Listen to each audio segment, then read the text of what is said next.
Bonsoir à tous. À la une de ce journal, des scènes horribles se multiplient sur le théâtre de la crise anglophone après l'assassinat de 3 chefs traditionnels dans le Lébialem et un doigt accusateur pointé vers des séparatistes. C'est une vidéo amateur devenue virale qui montre un homme soupçonné d'être un terroriste, violenté, torturé et passé à tabac.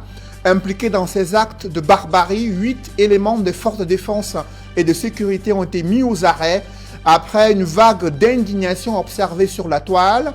Face aux multiplications de ces violations meurtrières, un parlementaire français peut-il mener un plaidoyer visant à inscrire la résolution de la crise anglophone dans l'agenda du Conseil de sécurité des Nations Unies? Vous suivrez en ouverture de ce journal la réaction de la classe politique camerounaise après ces actes de barbarie et de violence meurtrière observés sur le théâtre de la crise anglophone. Où en est-on avec les projets routiers inscrits dans le cadre du plan d'urgence triennal? La route Douala-Bonnet-Poupa-Yabassi est loin d'être achevée.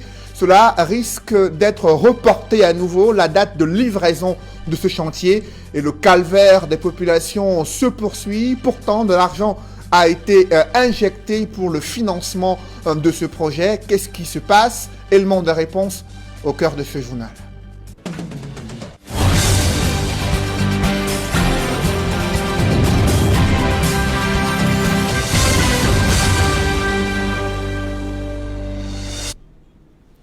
Merci de suivre cette édition complète de l'information sur Equinox Télévision. Ce sont des images choquantes mettant en exergue des actes de torture et d'humiliation perpétrés sur un homme soupçonné d'être un terroriste et un relais criminel. Sans armes, cet homme est à la merci des éléments des forces de défense et de sécurité, une situation dénoncée par le sous-préfet dans le département de Ndonga-Menton, notamment le sous-préfet de Ndou, dans le département de Ndonga-Menton, région du Nord-Ouest. Le récit de faits avec Carlos Minoué et Jean-Paul Chouniat. Sur cette vidéo qui tourne en boucle sur les réseaux sociaux depuis le 11 février, cet homme, présenté proche des séparatistes armés, subit la fureur des hommes en tenue, à coups de pied et de machette.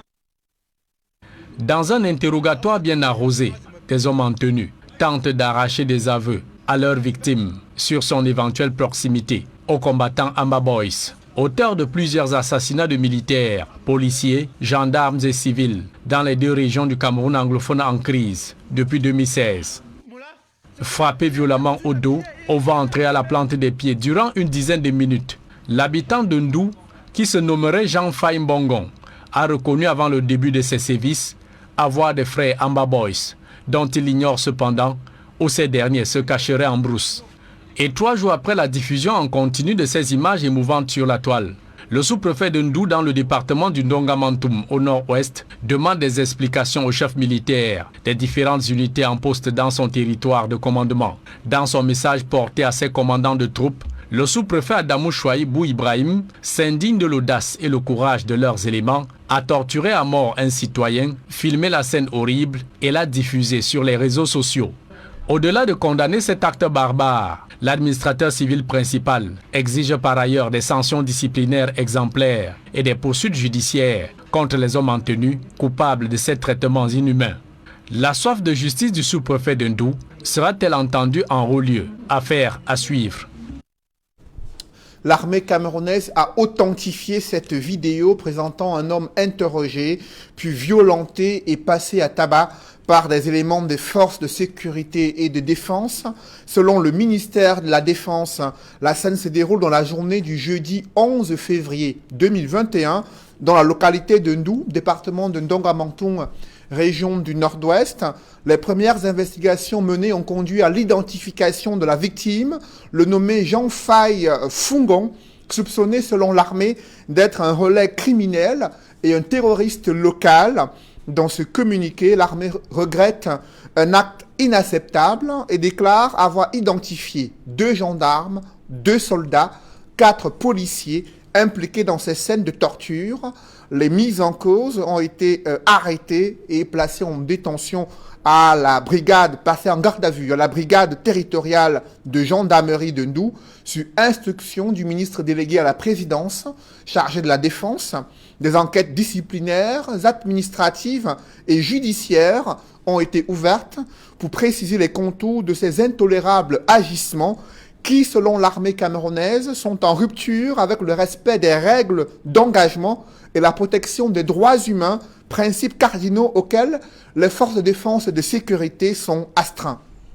Réagissant à ces scènes de torture, l'honorable député Jean-Michel Nitieux dénonce des images terrifiantes et insoutenables d'une barbarie injustifiée.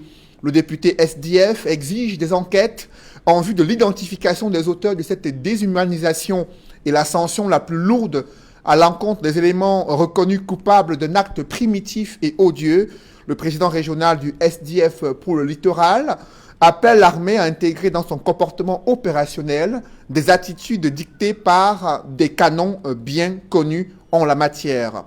Le MRC réagit également en condamnant avec la dernière énergie des actes qui ternissent l'image des forces de défense camerounaises et l'image du Cameroun. Le MRC demande que les auteurs de ces actes criminels facilement identifiables soient jugés et condamnés et la victime devra être prise en charge par l'État, s'exprime ainsi le secrétaire national délégué chargé des droits de l'homme, Maître Sikati, secrétaire délégué des droits de l'homme au sein du MRC. Et du sang qui continue de couler sur le théâtre de la crise anglophone. Selon le préfet du Lébialem, 3 chefs traditionnels ont été kidnappés dans la soirée de samedi 13 février 2021. Conduits à la place du marché à Esso-Ata, ils ont été assassinés. L'autorité administrative accuse Olivier Lekaka, connu sous le pseudonyme de Field Marshall, d'avoir commis ces crimes sur instruction de Chris Anou, un autre leader du mouvement séparatiste anglophone. Les proches de ces mises en cause nient les faits, mais sur son compte Twitter, le ministre Paul Tasson publie les photos des chefs traditionnels assassinés. Dans un communiqué, ce ministre, coordonnateur du plan de reconstruction des régions anglophones, invite les élites de cette localité à condamner ces exactions commises sur des civils à travers l'organisation d'une manifestation prévue à l'esplanade du Musée national à Yaoundé en milieu de semaine, fait savoir le ministre Paul Tasson dans un communiqué.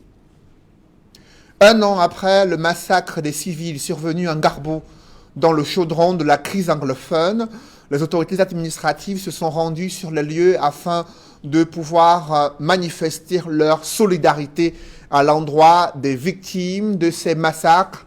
De nombreuses populations ont quitté les lieux redoutant les affres de cette guerre contre les mouvements séparatistes anglophones. C'est le constat que font Flavien Dongo et Stella Mbou dans ce reportage.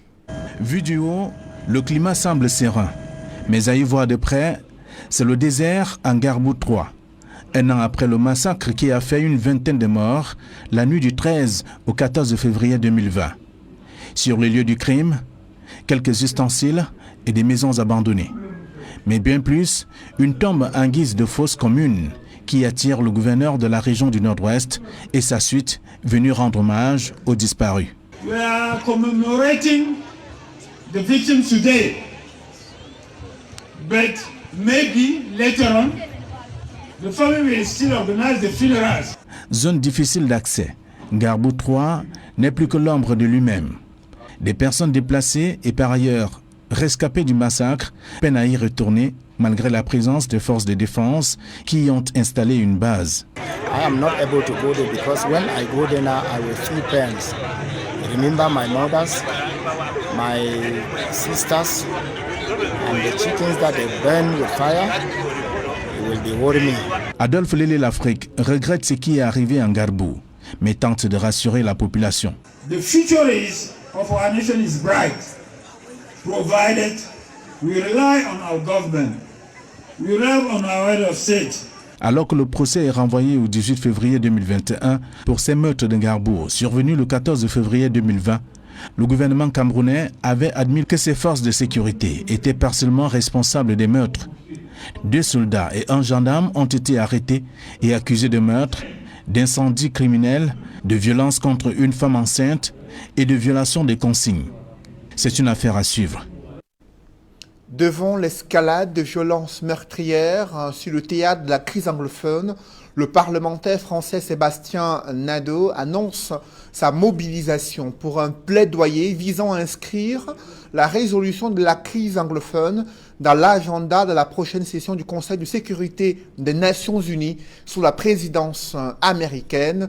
Objectif, attirer l'attention de la communauté internationale et son implication pour mettre un terme aux violences meurtrières qui ont déjà fait des dizaines de milliers de déplacés, des dizaines de milliers de réfugiés au Nigeria et des millions de déplacés anglophones à travers le reste du territoire camerounais.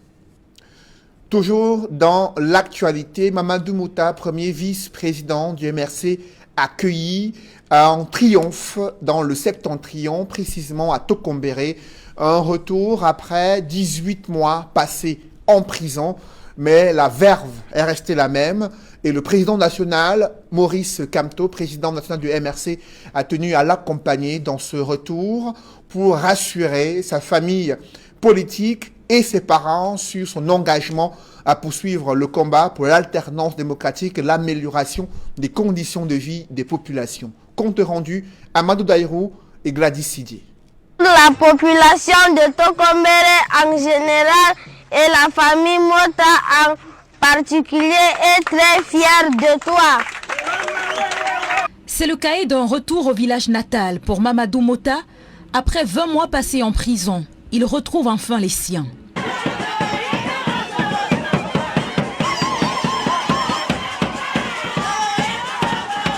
Une chaleur fraternelle qu'il partage avec d'autres cadres de son parti et le leader du mouvement pour la renaissance du Cameroun. À Tokombéré, pour marquer ce retour en grande pompe de Mamadou Mota, un meeting est organisé en son honneur. Il reçoit une lance en signe d'encouragement pour la suite de son combat. J'avais dit que je reviendrai ici avec le premier vice-président du mouvement pour la renaissance du Cameroun, Monsieur Mamadou Yacouba Mota. Il est là aujourd'hui. Nous nous sommes battus jour et nuit de toutes nos forces avec les avocats pour qu'on le libère parce qu'il a été arrêté de façon arbitraire et détenu de façon illégale pendant 20 mois. Son dossier est vide, il n'y a rien contre lui. Mais ils ont réussi à lui faire 20 mois de prison. Certains espèrent de cette façon l'éliminer politiquement, parce qu'on voulait absolument lui faire un casier judiciaire. Mais sa réhabilitation fait partie de nos luttes. Et notre lutte n'aura abouti que lorsque tous ceux qui ont été illégalement, irrégulièrement condamnés auront été réhabilités. Mamadou Mota est allé en guerre et il est revenu.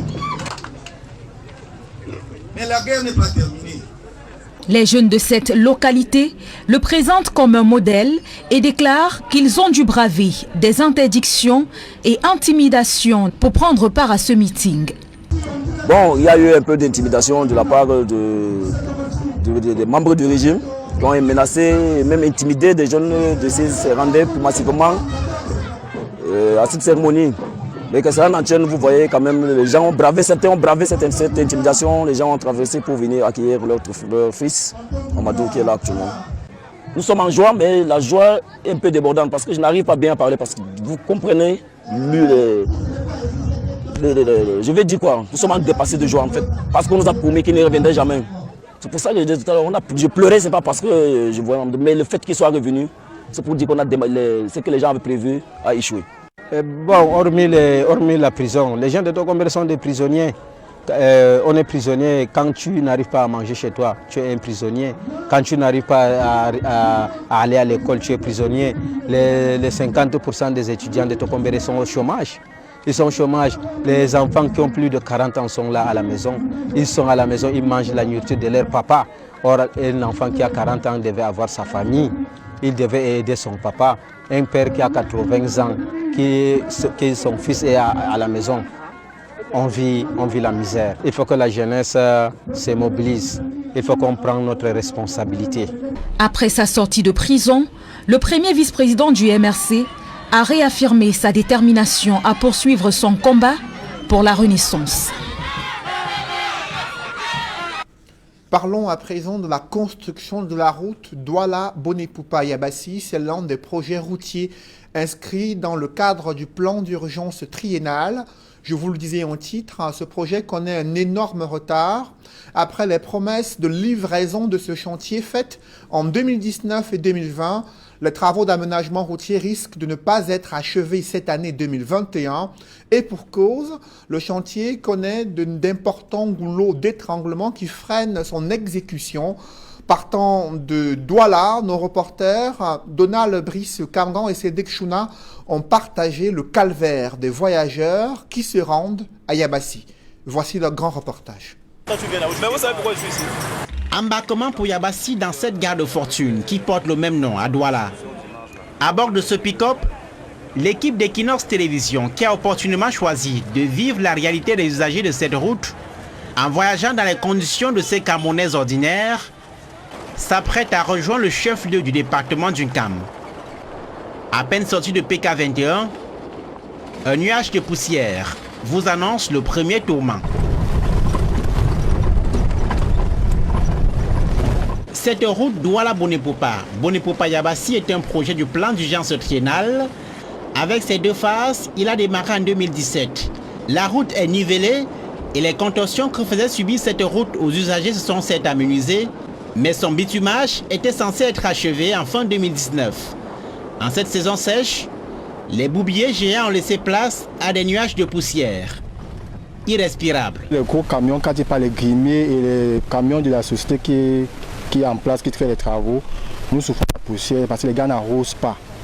Parfois même, il a fallu que les gars de 21 se révoltent, bloquent les engins pour qu'ils puissent arroser.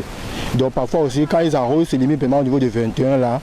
À partir de 23, 24 en montant, ils ne le font pas trop. Ici, oui, au niveau de la barrière de 24. Le passage du bitume ici devrait transformer logiquement leur quotidien.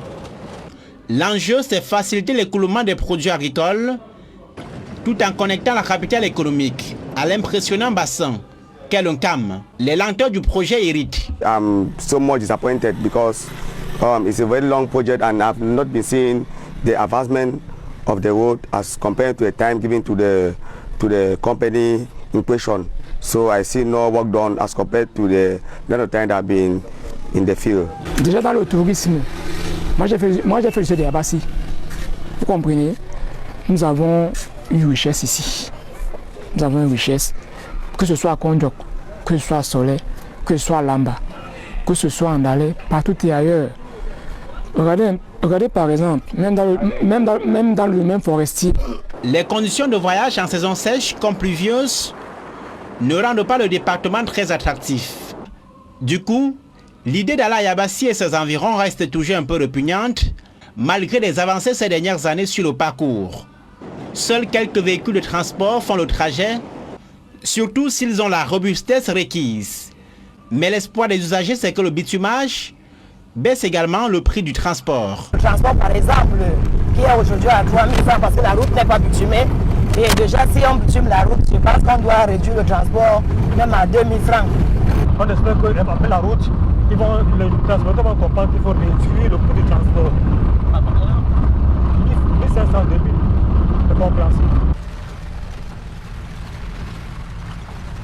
Nous sommes sur le deuxième tronçon de ce chantier entre Bonepupa et Yabassi. C'est 45 km à bitumer. Sur certains tronçons, on aperçoit du bitume, mais les obstacles sont quasiment similaires que sur le premier et qui retardent les travaux. Entre autres, le déplacement des réseaux d'eau et d'électricité, la libération des emprises, mais surtout les questions budgétaires. L'entreprise engagée ici évoque un défaut de paiement à temps de ses décomptes. La question est au cœur d'une récente descente ici en fin 2020 du ministre des Travaux publics. Après 2019 et 2020, la date du 31 juillet prochain ne sera pas honorée au regard des obstacles à ce projet de 61 milliards de francs CFA, confie une source autorisée. Le paiement des décomptes. Le gouvernement respecte désormais depuis quelques mois le calendrier de règlement de ses factures. Aujourd'hui, le gros obstacle, c'est le déguerpissement des usagers situés sur les emprises et leur indemnisation. De grosses lenteurs sur ce sujet retardent l'évolution des travaux qui se situent aujourd'hui à 50% et 60% respectivement sur le premier et deuxième tronçon. Mais une certitude, l'on court vers un troisième report de la date de livraison. Projecteur à présent sur l'hôpital de district de Garoua-Boulaye qui connaît des difficultés à offrir des soins de qualité aux malades. Cette formation hospitalière souffre d'une insuffisance criarde de personnel soignant qualifié et de plateaux techniques vétustes, en l'absence d'une ambulance pour transporter les cas d'urgence à Bertois, situé à 250 km de Garoua-Boulaye. Les quelques infirmiers et médecins présents s'activent sans énergie électrique à faire face à un afflux de malades centrafricains et camerounais. C'est le constat que font Emmanuel Diop et Marcelin Gansop dans ce reportage. Ici, le service des urgences de l'hôpital de district de Garoua-Boulaye. C'est la porte d'entrée de cette formation hospitalière. Et le personnel, bien qu'en nombre insuffisant, ne chôme pas. Au contraire, il y a fort à faire au quotidien. Ce qu'on fait ici, c'est quoi? C'est de recevoir les patients qui viennent en urgence avec des cas critiques. Et on essaye de lever l'urgence. Dès qu'on lève l'urgence, on envoie dans les services appropriés. Par mois, nous partons souvent à 250-300 patients qu'on reçoit ici dans le service. Et en ce qui concerne le personnel, c'est toujours insuffisant parce que le service est tellement saturé, surtout avec l'affluence des réfugiés, des nouveaux réfugiés qui entrent chez nous actuellement. Nous avons souvent, surtout en journée, même comme les autres personnels sont là, nous sommes souvent débordés avec le travail. Et encore plus la nuit, vraiment difficile pour nous de prendre bien en charge les patients. C'est que l'hôpital en général n'est pas suffisamment fourni en personnel, bien qu'il offre presque tous les services que l'on retrouve dans une structure sanitaire de cette catégorie. Ici à l'hôpital de Garoua-Boulaye, nous avons 5 médecins généralistes, mais qui sont capacités au quotidien afin de pouvoir faire au minimum des césariennes et des herniographies. Il n'y a pas de spécialistes? Nous n'avons pas de spécialistes dans cet hôpital. Le service de radiologie n'est pas opérationnel à l'hôpital de district de Garoua-Boulaye. Nous avons l'appareil de radiographie, mais nous avons une panne au souci de cet appareil-là. Il y a une pièce qui manque, que nous n'avons toujours pas pu remplacer du fait de la pandémie à coronavirus, qui fait en sorte que nous ne pouvons pas commander le matériel pour pouvoir remplacer cette pièce-là. Voilà qui pose le problème de la qualité du plateau technique de cet hôpital. Le plateau technique n'est pas parfait, mais nous avons quand même le minimum pour fonctionner au quotidien. Nous avons du matériel de chirurgie pour pouvoir opérer, parce qu'ici aussi nous faisons de la petite chirurgie, nous faisons de la laparotomie, nous faisons des césariennes au quotidien, nous faisons des herniographies. Donc les malades sont quand même pris en charge avec le matériel à disposition. Nous avons un bloc opératoire qui fonctionne 24 heures sur 24 avec des médecins à disposition.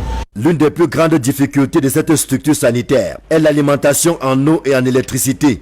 Garoua-Boulaye bat le record de délestage, ce qui plombe au quotidien le fonctionnement de cet hôpital. Nous avons quand même à la disposition un groupe électrogène pour pouvoir continuer à assurer le paquet minimum pour les malades en ce qui concerne les examens, les consultations, mais bien évidemment dans la limite de nos moyens parce qu'il y a une nécessité d'acheter du carburant au quotidien. En ce qui concerne l'eau, nous avons des partenaires qui ont mis à disposition pour nous des forages, mais il nous faut également aussi le groupe électrogène parfois pour charger le forage. Ça fait qu'à un niveau, nous sommes toujours limités. Nous avons également aussi dans cet hôpital des plaques électriques qui vont nous permettre d'avoir quelques services qui sont fournis quand même en électricité, mais avec une capacité réduite, nous ne pouvons pas couvrir tout l'hôpital. À Garoua-Boulaye, il vaut mieux ne pas avoir des cas qui nécessitent une évacuation sanitaire. Tout ce que le gouvernement a trouvé pour cet hôpital, ce sont des motos dont l'action se limite aux activités communautaires. Garoua-Boulaye étant une ville située à plus de 250 km du Bertois, nous avons donc souvent des difficultés dans le sens où quand nous devons référer nos malades, quand nous n'avons pas le partenaire qui nous met généralement en disposition une ambulance, l'hôpital ne dispose pas d'ambulance pour pouvoir référer ces malades à la guise. Donc au quotidien, nous faisons face donc à ce type de problème. Ça peut arriver que nous soyons vraiment débordés. Il y a des périodes vraiment d'affluence où on a vraiment beaucoup de malades, où on n'a pas assez de lits pour pouvoir par exemple répondre à la demande. Et on a besoin, par exemple, d'avoir plus peut-être de bâtiments ou de lits pour pouvoir accueillir tous ces malades-là. Parce que la demande est forte, que ce soit au niveau des Camerounais ou au niveau des réfugiés qui viennent constamment dans notre hôpital. Lorsqu'on ajoute à tout cela le fait que l'hôpital ne dispose pas de clôture, la coupe est pleine de vols et autres risques d'agression auxquels s'expose aussi bien le personnel que les patients. Des difficultés et bien d'autres qui sont connues du gouvernement puisque l'actuel ministre de la Santé publique et son prédécesseur ont séjourné ici. Les promesses faites à l'occasion de ces visites n'ont pas été suivies d'effet jusqu'ici. Le directeur de l'hôpital et le personnel, bien qu'à nombre insuffisant, se battent tant bien que mal pour donner le meilleur d'eux-mêmes. L'afflux des réfugiés centrafricains et la notification d'une dizaine de cas de Covid en rajoutent à un quotidien qui n'était déjà pas facile. L'hôpital de district de Garoua-Boulaye a besoin d'une thérapie de choc pour relever les nombreux défis qui l'interpellent au jour le jour. De par sa position stratégique à la frontière avec la RCA et la forte sollicitation dont il est l'objet, cet hôpital mérite un meilleur traitement de la part des pouvoirs publics. C'est une nomination historique de la première femme africaine à la tête de l'Organisation mondiale du commerce. L'acte a été confirmé ce jour lors d'une réunion des membres de l'Organisation mondiale du commerce.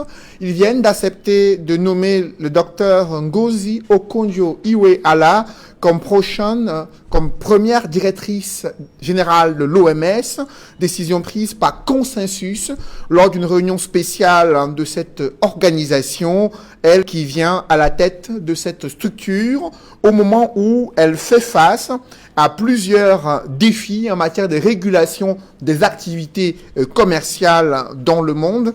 Elle est nommée à l'âge de 66 ans. Elle devra permettre à l'institution de sortir de la crise observée entre les grandes puissances mondiales, notamment la Chine et les États-Unis, et la décision qui vient d'être prise après l'aval donné par l'administration Biden et l'onction pour l'arrivée de cette Africaine, ancienne ministre des Finances au Nigeria, qui prend la tête de l'Organisation mondiale du commerce. Des reportages dans ce journal. La Société Générale Cameroun, cette banque, et l'entreprise Simencam viennent de signer un protocole d'accord pour l'utilisation de la plateforme YOP qui devrait permettre aux différents opérateurs et constructeurs d'acheter du ciment en ligne. Comment cela va-t-il concrètement se passer? Élément de réponse dans ce reportage. Le monde bouge. YOP Cameroun et Simencam bougent avec lui, à travers l'implémentation d'un partenariat et la mise à disposition d'une plateforme de paiement en ligne, MySimencam. Une signature qui vient renforcer la position de YOP Cameroun comme l'instrument phare de paiement en ligne. C'est tout simplement de démontrer que nous sommes la plateforme de paiement par excellence. Nous simplifions la vie à l'ensemble des consommateurs camerounais, quel que soit le produit qu'ils souhaitent acheter. Et puis surtout, quand on achète, la problématique principale, c'est d'être assuré que le montant que l'on a pour l'entreprise, le montant qu'elle a encaissé, et pour l'acheteur, le montant qu'il a dépensé, est bien intégré en toute sécurité. C'est ce que nous proposons. Donc, simplicité, rapidité et puis surtout sécurité, puisque nous parlons d'argent, et c'est bien là notre expertise, c'est de savoir gérer l'argent. Simplicité, fiabilité et sécurité, des atouts mis en avant par YOP Cameroun qui auront su convaincre l'entreprise Simencam. Donc très clairement, aujourd'hui Simencam a une volonté de développer des outils digitaux, et en particulier des outils digitaux qui vont nous aider à vendre du ciment. L'e-commerce, appelons-le l'e-commerce. Et dans ce e-commerce, il y a des choses qui sont indissociables, et en particulier le paiement en ligne. Voilà, et donc on a cherché, dès qu'on a lancé notre plateforme MySimencam, on a cherché des partenaires pour nous aider à assurer ce paiement en ligne. Et YOP, et je vous le confirme, YOP a été un des premiers à dire on est intéressé, on veut vous aider. Et donc on a commencé ce partenariat il y a un peu plus d'une année.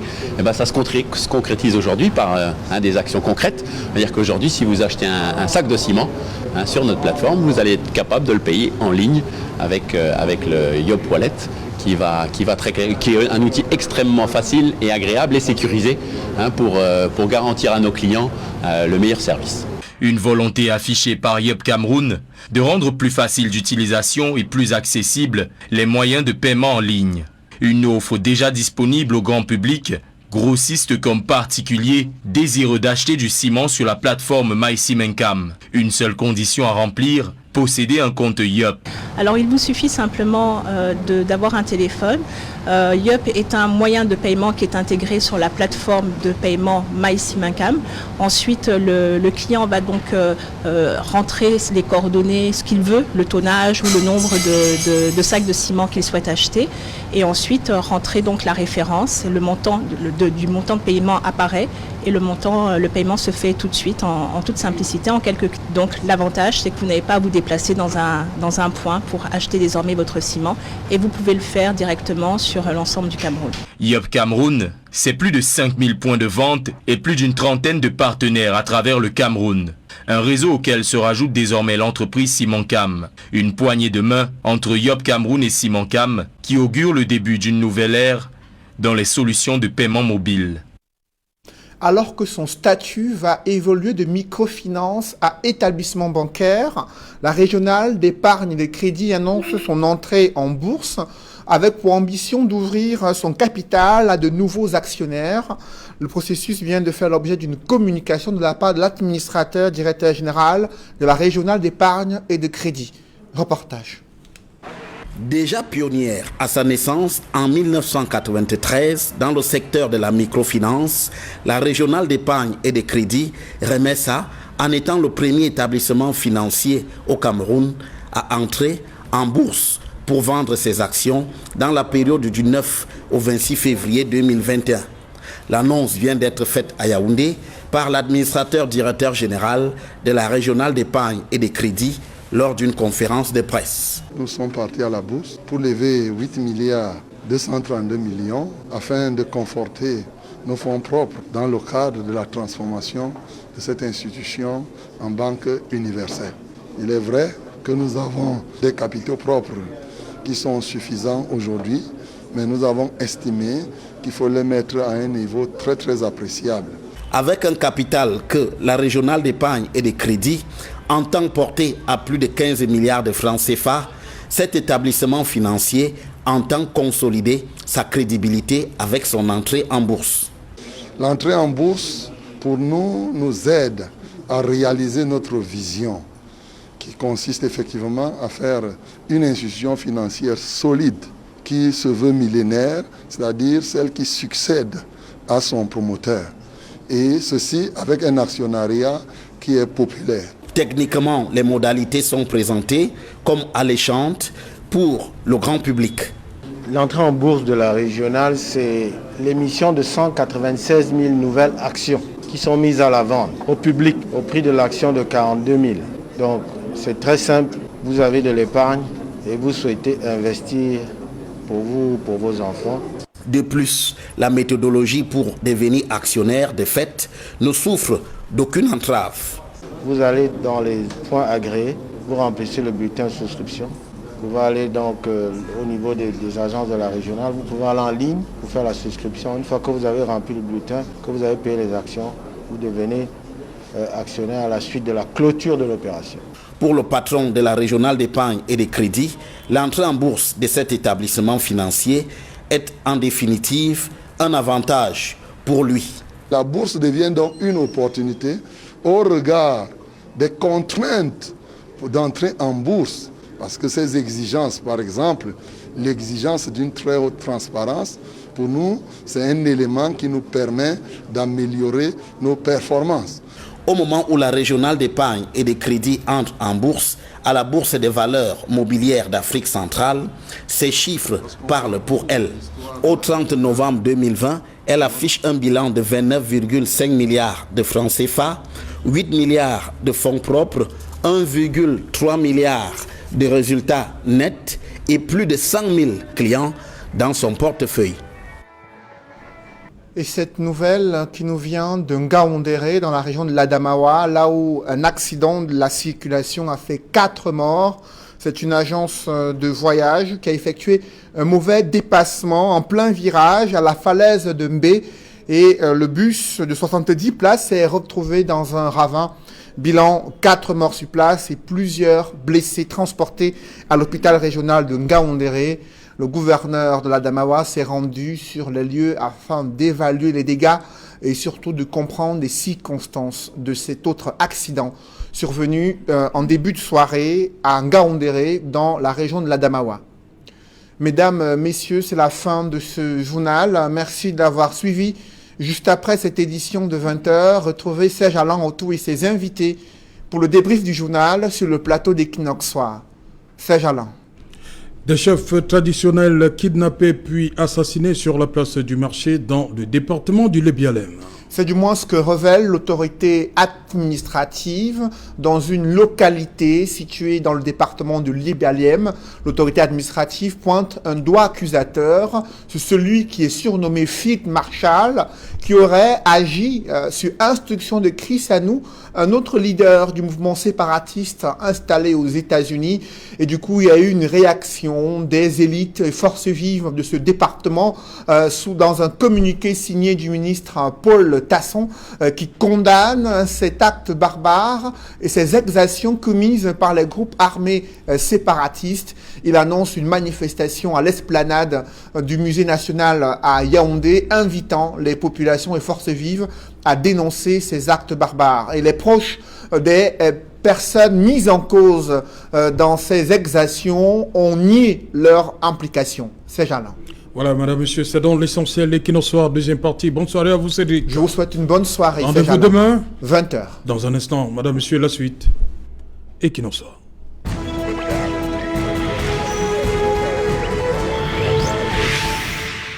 Tour sur le plateau Equinox Soir, deuxième partie, celle débrief du journal, toujours en compagnie de Martin Zan, Charles Ndjikam, Dr Aristide Mono et Baristan Kamoualimen. Baristan Kamoualimen, comment comprendre que pour une cause, que les enfants s'entretuent? Comment comprendre ce revirement-là? Honestly, Serge, it's a question all of us will ask, because when you see situations that Anglophones tend to kill Anglophones, you start wondering whether the solution was in the hands of other Anglophones. And at the end of the day, you ask to know what they gain in doing that. You see, the purpose for which Anglophones came together to reivindicate their right, to me, has been beaten by the fact that some individuals have decided to take arms against other Anglophones. Like when I watch on the TV about the killing of the three chiefs, I start asking myself questions. What role were they playing? Were they the persons who were the obstacles for Anglophone, for a better Anglophone region?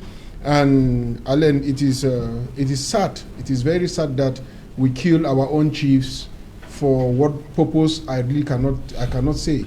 It's an act of weakness. It's an act of frustration when you go to kill civilians and kill the chiefs, and you think that you are reivindicate the rights of Anglophones. Is a failure. You know a question I've been asking myself, a question in international law, which is the extension of jurisdiction. You know, these people perpetrating, I heard from the report that there is a Chris Anu who is out of the country, who might have instigated that, is reporting from what you people said. If it's true, the Cameroon government can do what they call extension of jurisdiction. Those Cameroonians who are out there, who are causing this problem, can be tried. And if they are found guilty, they should be held responsible, because it is not proper that we should kill each other. It is not done. Charles Ndjikam, encore des chefs traditionnels qui payent le prix dans cette crise anglophone. Parce que on était déjà, je crois, 5 ou 6 qui sont partis, mais cette fois-ci, c'est sur la place publique, des exécutions. Oui, on ne peut en aucun cas justifier l'horreur, en aucun cas. Nous parlions dans la première partie déjà de cette crise. L'un d'entre nous nous disait que les choses allaient mieux. Mais écoutez, ça n'a pas pris longtemps pour qu'on se rende compte qu'elles ne vont pas mieux. L'élite anglophone à Yaoundé demande à manifester sur l'esplanade à Yaoundé.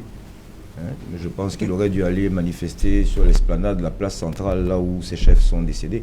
Non, qu'on arrête ces plaisanteries-là. Ça va très mal, ça va de mal en pire. c'est également symptomatique d'une société qui ne reconnaît plus à certains le pouvoir qu'ils avaient avant, qui ne reconnaît plus, notamment aux chefs traditionnels, leur légitimité pourtant millénaire. Qu'est-ce qui se passe?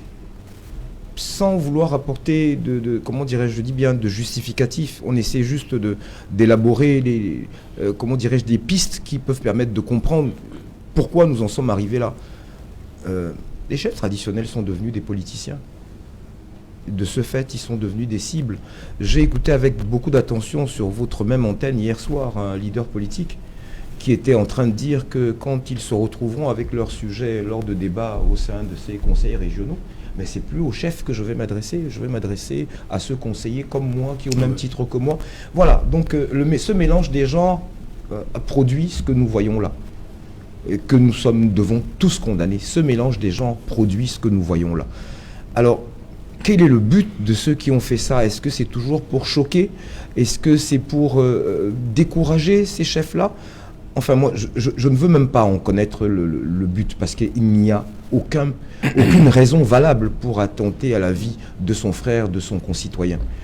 Une raison de plus encore pour appeler les négationnistes à admettre que le problème de la crise anglophone n'est toujours pas solutionné et que nous irons d'horreur en horreur tant que ceux-là qui ont la charge de régler ce problème n'y auront pas fait face, n'auront pas admis qu'il existe, n'auront pas admis qu'en face, il faudra qu'un jour ils s'asseyent avec leurs enfants ou avec leurs frères. C'est par là que nous passerons irrémédiablement.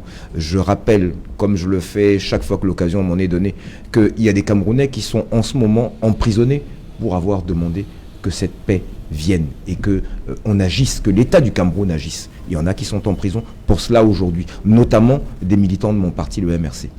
Voilà, docteur Richard Mono, des chefs qui sont conduits à la place du marché, déjà, on exécute des chefs, parce que tous ceux qui sont morts, les chefs qui sont morts, je crois qu'il y a un dans le nord-ouest, la plupart des chefs qui sont morts du fait de cette crise viennent de la région du sud-ouest.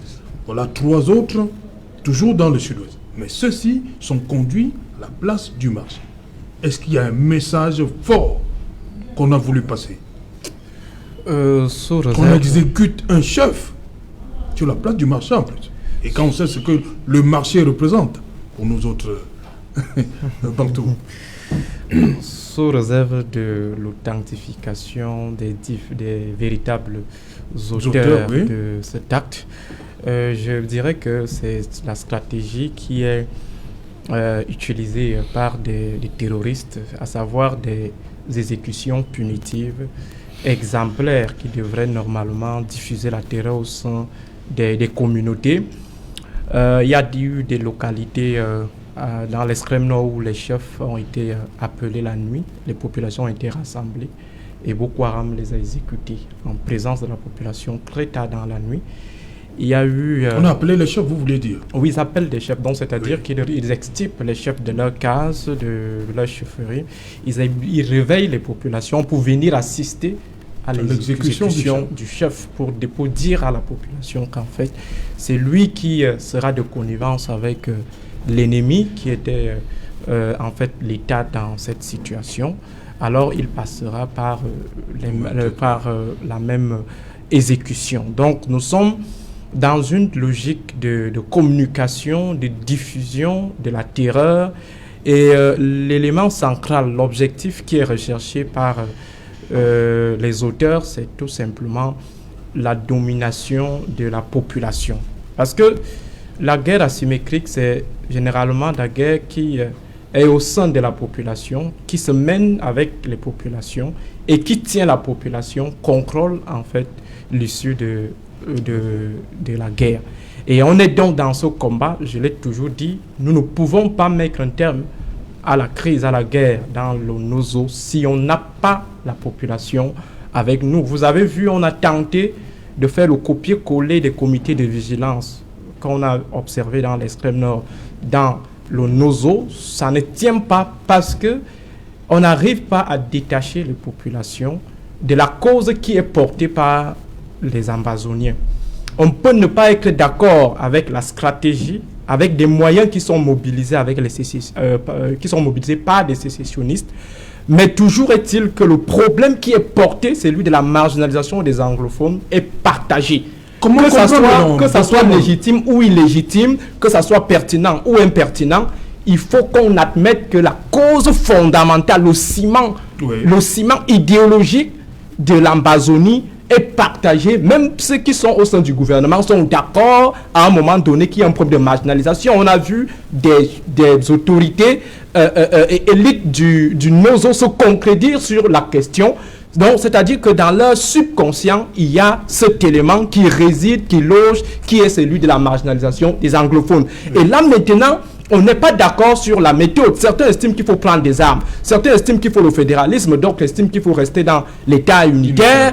Alors, il faut chercher, pour ce qui est de l'État du Cameroun, qui doit gagner impérativement cette guerre, c'est d'avoir l'adhésion des populations.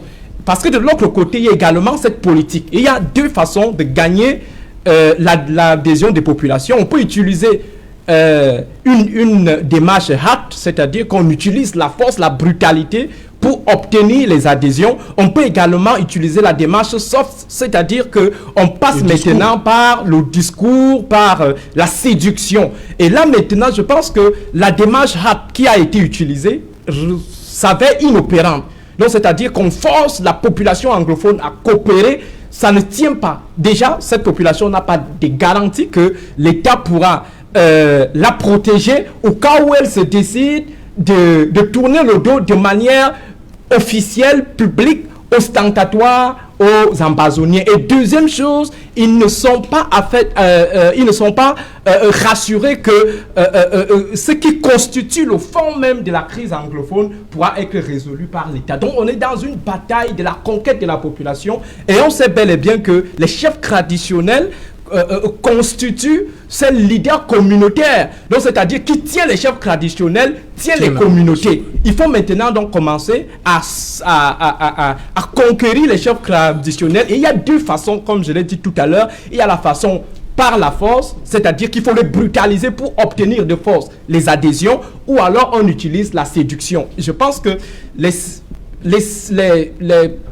les stratèges et les stratégistes qu'on a mis sur la crise anglophone sont, ma foi, inappropriés. Donc, ce casting a été inapproprié. Il fallait des sécuritaires. Parce que les sécuritaires, comme je le disais tout à l'heure, tiennent compte de tous les paramètres, y compris des paramètres anthropologiques. C'est pourquoi, ailleurs, vous avez des anthropologues de la guerre. C'est-à-dire, avant de déployer l'armée, il faut déjà étudier la crise du point de vue anthropologique, du point de vue sociologique, du point de vue économique, du point de vue politique, et voir donc comment est-ce qu'on peut gérer. Et la meilleure guerre, et la guerre la moins coûteuse, comme le disait le grand polémologue Sun Tzu, il disait la guerre la moins coûteuse, c'est celle qu'on gagne sans avoir combattu. Et on pouvait bien gagner la crise anglo. La guerre contre les Ambazoniens sans combattre, on peut toujours en limitant les combats. Mais malheureusement, on a pensé qu'on peut gérer cette situation comme celle de Boko Haram, mais on oublie que pour Boko Haram, c'était déjà une menace externe exportée avec une certaine localisation, c'est-à-dire que l'élément global et local s'était fusionné, sans oublier également que Boko Haram a porté un projet qui était à un moment donné illusoire, donc c'est-à-dire un État islamiste dont c'était Crow-River. Si Boko Haram avait utilisé la stratégie de la rébellion locale, je suis convaincu qu'on serait également dans cette forme de situation. Donc on ne peut pas facilement prendre ce qui a été fait dans la lutte contre Boko Haram, faire le copier-coller et mettre ça dans le cadre de la crise anglophone. Avec Boko Haram, on pouvait pousser l'ennemi au Nigeria, mais vous allez pousser les Ambazoniens où vous allez pousser, parce qu'il y a des Ambazoniens actifs, il y a des Ambazoniens passifs. Il y a ceux qui sont là et nous sommes dans une guerre asymétrique. L'ennemi est partout, mais on ne le trouve nulle part. Alors comment est-ce qu'on fait? Il faut conquérir les cœurs des populations. Et c'est là où l'État devrait normalement axer son action depuis 2016. C'est-à-dire avoir la population avec elle. Une fois que la population a adhéré, vous avez vu les victoires du Cameroun sur Boko Haram commencent au moment où on essaye de délier les connivences locales entre les chefs traditionnels et Boko Haram, les imams et Boko Haram et les communautés avec et Boko Haram. C'est pour cela qu'une action avait été engagée pour contenter les populations avec des politiques de développement, ainsi de suite, même si après il y a eu un relâchement parce qu'il y a toujours un fossé entre ce que nos autorités disent et ce qui est fait sur le terrain. Mais toujours est-il que cela a permis d'avoir la coopération. Et si les populations ne s'engageaient pas dans la guerre contre Boko Haram, on ne gagnait pas Boko Haram. Ou alors on ne réduisait pas les capacités de Boko Haram. C'est la même chose avec la crise dans nos eaux. Tant que l'État du Cameroun n'arrive pas à contenter la population, et la population a ce préalable, il est partagé. Enlevons l'hypocrisie des ministres et autres. Parce que je suis convaincu qu'en offre, ils sont d'accord avec ce qui est posé comme problème par des ambazoniens. Seulement, ils ne partagent pas la méthode. Ok. Voilà, Martinsan, Paul Tasson, élite originaire du département du Libyalem, invite les populations à Yaoundé à manifester contre ces exactions perpétrées par on ne sait pas qui. Voilà. Mais il y a des chefs qui ont été exécutés sur la place du marché. Quel impact une manifestation à Yaoundé peut avoir sur des éléments, des faits qui se sont produits dans le Libyalem? Oui, j'aimerais d'abord dire à mon co-panéliste, M. Mono, que dans son discours, il a semblé livrer une tactique pour Boko Haram. Il faut faire très attention lorsque vous prenez la parole, parce que là-dedans, vous avez indiqué quelque chose de très grave. Je crois que vous prenez ça sur vous. Laquelle? Alors, revenons donc à... Qu'est-ce qu'il a dit de grave? Il a donné une stratégie. Laquelle? Que Boko Haram aurait dû utiliser, et là, ça allait déstabiliser notre pays. Il ne fallait pas parler de ça. Non, il parle en histoire. Il parle en histoire. Mais sauf que la stratégie a été livrée. Bon, pour revenir à ce qui nous concerne, la première chose est celle, la marche qui sera organisée à l'esplanade du musée national. Oui, à Yaoundé. Est-ce qu'elle portera ses fruits? Est-ce qu'il y aura vraiment un écho retentissant? Il va falloir déjà qu'avant de faire la marche, qu'ils obtiennent une autorisation. C'est ce que la loi... Paul Tasson, on peut lui interdire ça? Je ne sais pas. Refuser ça? Il revient à l'autorité administrative compétente de lui refuser cela ou alors de lui accorder cela. Il faut d'abord qu'il adresse une demande. Dès qu'il adresse la demande, on va... Oui, le sous-préfet est compétent pour ça. C'est le sous-préfet. Et dans le meilleur cas, il peut voir le préfet pour obtenir l'autorisation. Bon, est-ce que ça aura un écho retentissant? Wait and see. Il faudrait d'abord que la marche soit mise sur pied avant de voir quel est, n'est-ce pas, l'impact. Alors, pour revenir donc à cette guerre fratricide, où ceux qui se disent anglophones... Vous admettez maintenant qu'il y a une guerre? Pour ceux qui se disent anglophones, qui tuent encore les chefs anglophones. Voilà. Comment comprendre ça? Vous avez bien dit. Comment comprendre cette guerre fratricide? C'était intolérable. On ne peut pas accepter cela. Le chef de l'État l'a toujours dit dans tous ses discours qu'il garantit la paix et la sécurité à tous les citoyens. Lorsque un soi-disant séparatiste, Phil Marshall, se met dans une posture de terroriste, se met à attraper les chefs, 4 chefs au total qui sont exécutés sur la place du marché, le RDPC et le chef de l'État ne sauraient tolérer. La population camerounaise ne peut pas accepter. Nous condamnons ces actes de barbarie. Nous n'allons pas accepter cela. Cela doit, n'est-ce pas, être recalibré par les forces de sécurité camerounaises. C'est pourquoi on ne peut pas refuser qu'il y ait manifestation mercredi.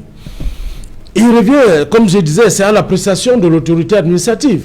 Il va falloir que... Il n'y aura pas de risque de trouble à l'ordre public?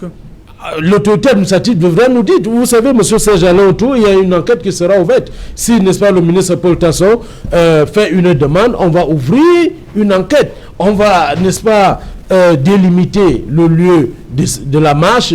On va donner... C'est pas une marche, c'est un regroupement. Oui. Voilà, il faut manifestation à l'esplanade du musée national. Effectivement, et il doit donner des garanties à l'autorité administrative comme quoi il n'y aura pas de débordement. Et s'il veut, n'est-ce pas, la protection de la police ou l'armée ou quoi que ce soit, il fait aussi la demande et on lui accorde cela. C'est aussi ça l'état de droit au Cameroun. On accorde, il y a tous les droits. Nous avons une nomenclature en termes de liberté publique. Donc, toutes les lois sont mises et il revient, n'est-ce pas, aux citoyens camerounais d'en faire une demande et on lui accorde, n'est-ce pas, cette autorisation pour une quelconque marche. Barrister, what do you have to say? Ending the program. Well, I just want to appeal to the authorities that we should that they should take the right decisions to see that the Anglophone crisis that has been persisting for almost getting to 5 years soon be resolved, and equally to appeal to the Ambazonians to know that they can resolve our issues, the Anglophone problems, without recourse to killing, without killing other Anglophones. And honestly, I want to call on the administration of the military to educate the military, who I believe some of them are doing a very good job. Nobody disputes the fact, but that they should respect human rights and international humanitarian law, and maybe we'll have a better country. Charles Dicam, pour vous, ce qui s'est passé, vous avez dit tous les 3 mois, c'est un peu exagéré là? Bah, écoutez, si c'est pas ça, c'est pas loin. Toujours est-il que ça existe, que c'est récurrent, que nous nous retrouverons malheureusement encore en train de commenter ce genre d'horreur parce que ce qui doit être fait n'est pas fait. Vraiment, je ne doute pas, comment dirais-je, de la peine qu'éprouve le ministre Tasson. Mais je voudrais lui dire que si vraiment c'est des populations qu'il s'agit, je ne pense pas que ce soit au départ de Yaoundé ou depuis Yaoundé que sa compassion sera la mieux marquée. Qu'il le voit avec le ministre Betty Assomo, qu'on lui donne quelques chars et puis qu'il aille sur la place du marché là-bas pour essayer de parler aux populations là-bas. Parce que celles de Yaoundé, je ne vois déjà pas lesquelles viendront, sauf si ce sont des camarades militants du parti. Mais je ne pense pas que les déplacés de Yaoundé, au lieu d'aller chercher leur pitance ce jour-là, viendront pour assister à un discours de quelqu'un qui ne quitte pas Yaoundé et puis qui pense pouvoir leur parler des problèmes qu'eux y vivent. Merci Jean Nicam. Il est là, pas Cédric, oh là là, Sylvestre Hippolyte Zangao. Bonsoir Sylvestre, 100% foot revient. Bonsoir Serge Alain, ravi de retrouver le plateau de 100% foot après 3 semaines pleines de CHAN avec cette équipe des Lions à Prime qui a terminé 4e du tournoi. Mais bon, cela relève désormais du passé, mais de ce championnat d'Afrique des Nations, Paul Biya en a parlé le 10 février dernier. Paul Biya s'est félicité de la bonne organisation de cette 6e édition du championnat d'Afrique des Nations par le Cameroun. Il a félicité la jeunesse qui s'est impliquée dans l'organisation de cet événement sportif. Mais l'appel de Paul Biya aux différents acteurs de football camerounais a ramené la sérénité dans leur organisation. Paul Biya sera-t-il écouté? Vraisemblablement pas, puisque demain, mardi 16 février 2021, les différentes factions en crise à la Fédération camerounaise de football convoquent chacune une réunion pour la faction dirigée par Albert Bida, désigné président du CPG, Comité provisoire de gestion de la Fédération camerounaise de football. Il est question de tout mettre en œuvre pour que Seydou Mbombo Dia libère le plancher. Seydou Mbombo Dia l'entend par les 7 oreilles. Le président par intérim de la Fédération camerounaise de football et son équipe convoquent quant à eux les présidents des clubs à une réunion toujours demain. Une réunion dite de lancement, de préparation de lancement de la prochaine saison sportive. Donc, avec ces cloches dissonantes, il est clair que Paul Biya, en tout cas pas demain, ne sera pas du tout écouté par les belligérants dans la Fédération camerounaise de football. Nous parlerons de cette compétition, la CAN des moins de 20 ans avec les Camerounais qui ont bien démarré la compétition et en s'imposant 1-0 sur la Mauritanie. Voilà, ce sera tout à l'heure avec Sylvestre Hippolyte Zangao, 100% football, de retour. Martin Zan, en 30 secondes, rapidement. Oui, très belle émission, sauf que je retiens et je réitère ma position et celle du RDPC, son chef et le chef de l'État, qui n'est pas le chef, c'est pas le parti État, mais c'est le chef de l'État. Nous condamnons, n'est-ce pas, les exactions commises par Phil Marshall, à savoir tuer les 4 chefs traditionnels. Cela n'est pas, ça ne relève pas d'une bonne éducation. C'est pas un acte civique. C'est pas ce que le chef de l'État attend des Camerounais, de la jeunesse. Il a fait une adresse à la nation il y a, je crois, 4 jours. Il a demandé aux jeunes, n'est-ce pas, de se projeter dans l'avenir et de pouvoir faire quelque chose de bien. Comment comprendre que Phil Marshall se mettent, n'est-ce pas, à exécuter les chefs, cet acte-là doit être condamné et il est condamné et condamnable. Le RDPC ne va jamais accepter cela et l'État du Cameroun restera debout, quel que soit ce qui pourra, n'est-ce pas, advenir. Voilà. Aristide Mono. Je reste campé sur ma position de 2016. J'ai toujours proposé une voie de sortie qui porte sur deux niveaux de dialogue. Le premier dialogue intra-anglophone qui nous permettra d'avoir des anglophones, des élites, des têtes, l'élite anglophone qui va se prononcer d'abord sur les sujets ou alors des revendications profondes et qui peuvent également être prises en compte concernant la communauté anglophone. Deuxièmement, désigner des représentants pour le grand dialogue national. Et c'est là où se situe dans le deuxième niveau du dialogue. Et pendant ce dialogue, nous allons discuter non pas des choses que l'État peut résoudre en rapport avec certaines revendications qui seront posées par la All Anglophone Conference, mais plutôt pour parler des choses qui ne peuvent pas être résolues. Par exemple, la forme de l'État. Et là, on discute. Parce qu'il faut dire que la question de la forme de l'État, ça ne relève pas en fait d'un romantisme. Nous sommes à la recherche de la meilleure forme de l'État qui permette à ce que nous ayons un management différent de celui qu'on a connu sous l'État unitaire. Donc, si on pose le fédéralisme, si on pose la sécession, c'est parce qu'on estime que l'autre forme de l'État n'a pas pu garantir, n'a pas pu contenter les uns et les autres. Je vous remercie pour cette invitation. Demain, nous allons poursuivre avec la présentation des résultats des enquêtes que nous avons menées sur l'impact des mesures prises par le gouvernement pour lutter contre la Covid, cet impact sur les libertés publiques. C'est pourquoi nous sommes là, nous avons prolongé notre séjour pour présenter à la presse les résultats de ces enquêtes, pour montrer d'une part que la liberté d'accès à l'information a été, ma foi, entravée de manière considérable, montrer également que les mesures prises par le gouvernement pour lutter contre la Covid ont été instrumentalisées pour bâillonner davantage les libertés politique et aussi la liberté de religion qui a pris un coup avec les restrictions en termes d'accès des fidèles dans des lieux de culte. Voilà, donc demain. Voilà. Merci, docteur Aristide Mono, d'être venu, d'être resté, on va le dire comme ça, parce que vous êtes là depuis... Vous avez eu à droit de réponse, merci. Merci, Charles. Merci Serge Alain Outou. Merci beaucoup. Je prendrai à mon compte une partie de ce que j'ai encore entendu sur une émission hier soir, et je prendrai également ce que vient de dire le docteur, à savoir qu'il y a des ambazoniens actifs et des ambazoniens inactifs. Voilà. Et tant qu'on restera sur ceux-là, qu'on cite là, les Phil Marchal des compagnies, qu'on oubliera ceux qui sont inactifs, toute mesure sera inopérante.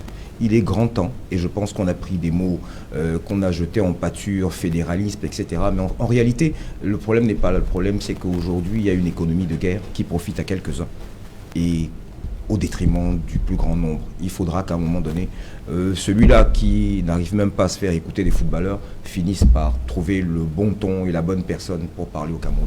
Voilà, merci Martin Zan, merci Barista Nkama, thank you. Thank you so much. I want to greet the population of Northwest and Southwest and to tell them that they are special people and I love them. Ok, merci. Madame, Monsieur, c'est terminé pour ce premier numéro de la semaine et qu'il en soit, on se retrouve demain lorsqu'il sera 19h. Bonsoir, Bacon.